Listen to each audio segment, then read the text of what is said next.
Ticket എടുക്കാൻ പൈസ ഇല്ല, വണ്ടിക്കൂലിക്ക് KPCC നിന്ന് പൈസ തരണമെന്നൊക്കെ പറഞ്ഞെന്നൊക്കെയാണ് പഴയ കഥകൾ. എന്ന് പറഞ്ഞാൽ ഗവൺമെൻറ്റിലൊന്നുമില്ല.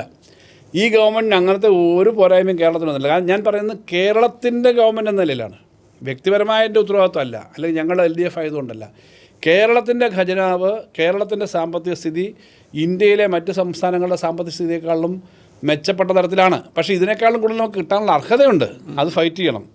ഞാനിത് പറയുന്നത് കോൺഗ്രസ് ഭരിക്കുന്ന 4 സംസ്ഥാനങ്ങളെ ഇപ്പോൾ ഉള്ളത്, ഇൻക്ലൂഡിങ് കേരളം, ഹിമാചൽ പ്രദേശ്, തെലുങ്കാന, കർണാടക.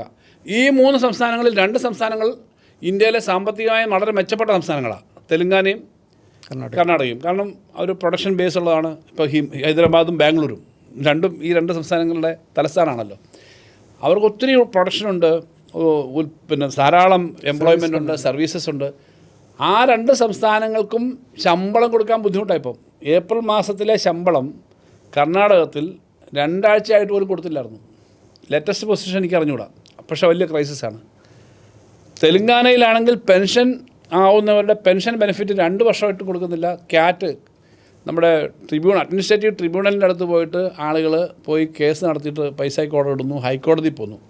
ഈ 2 സംസ്ഥാനങ്ങളുടെ സ്ഥിതിയാണ്.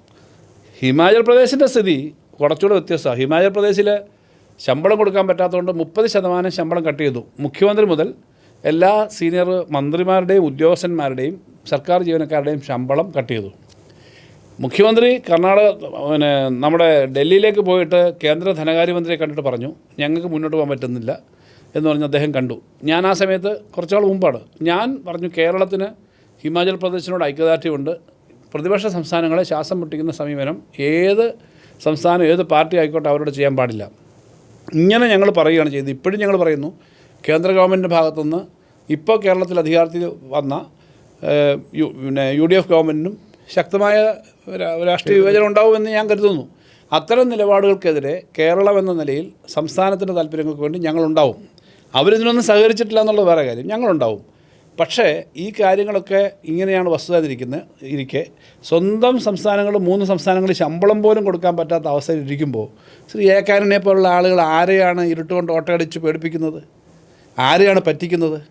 ഇങ്ങനെ അദ്ദേഹത്തിനൊക്കെ കിട്ടുന്ന റെസ്പെക്റ്റ് എന്ന് പറഞ്ഞാൽ സീനിയർ നേതാവായതുകൊണ്ടാണ്. അടിസ്ഥാനമില്ലാത്ത കാര്യങ്ങൾ പറയാനാണ് അദ്ദേഹത്തെ പോലുള്ള ആളുകൾ തയ്യാറാവേണ്ടത്. അദ്ദേഹം പറയട്ടെ, ഹിമാചൽ പ്രദേശിൽ എന്താണ് അദ്ദേഹത്തിൻ്റെ നേതാക്കന്മാർ ഭരിക്കുന്ന തെലുങ്കാനയിൽ എന്താണ് കർണാടകത്തിലെന്ന് പറയട്ടെ.